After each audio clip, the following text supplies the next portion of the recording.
Hi, I'm Debbie Roberts from Property Apprentice. Welcome to today's podcast. Subject for today is what I would do if I had $20,000 to kickstart my investment journey. This is based on a blog article that I wrote for the Auckland Property Investors Association earlier this year. So first of all, I'll start by saying what I would not do. What I would not do is I wouldn't start looking for an investment property just yet. If I only had $20,000 as a deposit, it's not going to buy you very much. Now, if you're looking at a 30% deposit, then you're going to be looking at a purchase price up to the value of $66,000, which isn't going to buy you much anywhere in New Zealand.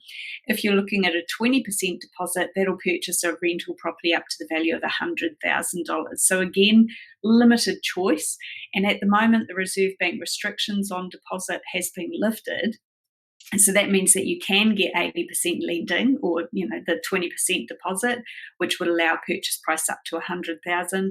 But there's a really good chance that when those restrictions, when the time frame runs out in May 2021, there's a really good chance that the Reserve Bank will reimpose those restrictions to take some of the heat out of the property market, because the market's booming pretty much across the board in New Zealand at the moment. Some parts of the country much more so than others. Okay, so based on those price points that I mentioned before, your choices are going to be extremely limited. And a search on Trade Me shows pretty much nothing on either price point, apart from leasehold property, which personally I wouldn't touch with a barge pole as far as an investment goes. And also there's the odd apartment that needs a lot of remedial work done. So again, not appropriate for this starting financial position, because you wouldn't have the funds available to do the remedial work that's required. What I would do is start doing some research. Number one, learn as much as you can about money management. Yep, I know it might be a boring subject, but it is vital to your success, and you need to create a budget that's going to work for you. Number two, think about whether it's possible to tighten your belt a little bit to increase your savings faster. Now, this might involve making some short-term sacrifices to help you increase your available deposit in the shortest time frame possible. For example, you might decide to start working out at home instead of paying for an expensive gym membership. Quit smoking if you currently smoke. That'll save you a fortune, and you'll have a better health position as well. Thirdly, you might decide to drink less alcohol, again, saving you money, and also no doubt better for your health as well. Fourth example would be plan your grocery shop carefully so that you only buy what you actually eat, because a lot of people, and recent studies have shown this, that people can waste as much as $100 a week just on buying food that they end up throwing out. So you also might decide to make some short-term sacrifices by eating out less frequently, or get less takeaways, make your own lunch instead of buying it every day or regularly during the week as well. A whole bunch of different ways that you can potentially trim your expenses. Another thing that you could look at doing is paying off any credit card debt or hire purchases as quickly as you can, because not only will that eventually help you build up your house deposit faster, because as soon as those debts are paid off, you're going to be able to start saving that extra money instead of paying the interest on that debt. But it's also going to improve your borrowing capacity when you get to the stage of applying for your mortgage. If you've got a credit card, even if you don't use that credit card, the bank takes your total borrowing capacity on that credit card, so your available credit, and that essentially converts into money that you can't borrow.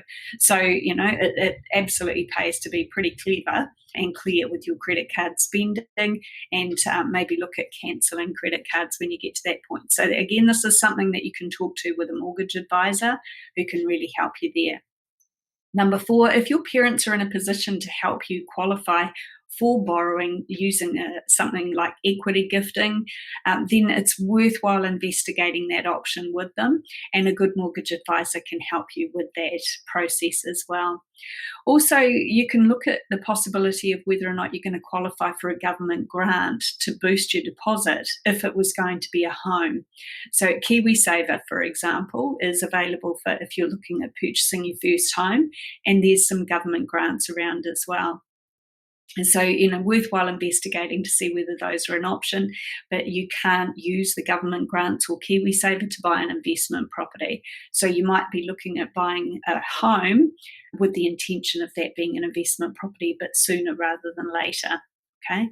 Number 6, and consider investing your $20,000 in the share market to get a better return than you're currently going to get in a savings account. Savings account interest rates are pretty dismal. So I would highly recommend that you seek professional advice around this and diversify to reduce your risk. So, don't bet it all on black or bet it all on red. Talk to a professional who can help you with your decisions when it comes to investing in the share market. Now, if you're in the position of looking at buying your first property, whether it's a home or an investment property, go to our website, propertyapprentice.co.nz, and scroll down towards the bottom of the homepage, and you'll see a recording of a webinar that I did with one of New Zealand's leading mortgage advisors. And that webinar is called Beginner's Guide to Buying Your First Property. So you can watch that video whenever you like. It's a recording of a webinar, as I mentioned before. So if you wanted your first purchase to be an investment property rather than a home, you need to do even more research. First of all, you might decide to join your local library while you're in the position of saving up for your house deposit, for your property deposit. Join your local library, read every property investment book you can lay your hands on. While you're at it, read every personal development book you can lay your hands on as well, because one of the biggest battles that you will face as a new investor is the battle with your inner voice. Okay, it'll be that little voice in your ear saying, oh, is this the right thing to do? So working on your personal development there will really help you keep that under control. And while you're into reading, go to propertyapprentice.co.nz and download a copy of the free ebook that I wrote called Beginner's Guide to Property Investment in New Zealand, if you haven't done that already. Now, go to as many free or low-cost training seminars as possible. Just be cautious, though, because some of those free seminars, and some of them that are low cost, so you still have to pay for them to attend, some of those come part and parcel with some pretty hard sells, either to really expensive coaching or mentoring programs and or hard sells for investment properties. So if you want to attend one purely for educational purposes, make sure you come check out one of ours if you haven't done that already. And you can register online for ours at our website, propertyapprentice.co.nz. If you're going to go to other seminars, just make sure that you leave your wallet behind so you don't end up making a snap decision with some pushy salesperson. Okay? Another idea would be to join your local property investment association so that you can further your support network of other like-minded individuals. And at the same time, you'll also be increasing your knowledge with some of the regular group sessions, for example, the monthly keynote meetings.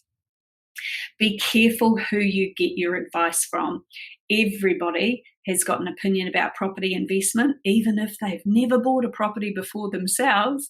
But as the saying goes, opinions are a little bit like belly buttons. Everyone's got them, and most of the time they're just full of lint. So surround yourself with a team of professionals who will be able to help you on your journey. To quote Henry Ford, if you're the smartest person on your team is in trouble. So finally, I'd like to remind you that success is not about luck. It's all about your determination to succeed. And if you're determined to succeed, you will do whatever it takes to succeed. Increase your knowledge, make it a priority to learn, and make it a priority to continue to save your deposit, and you will get there. Thanks for listening.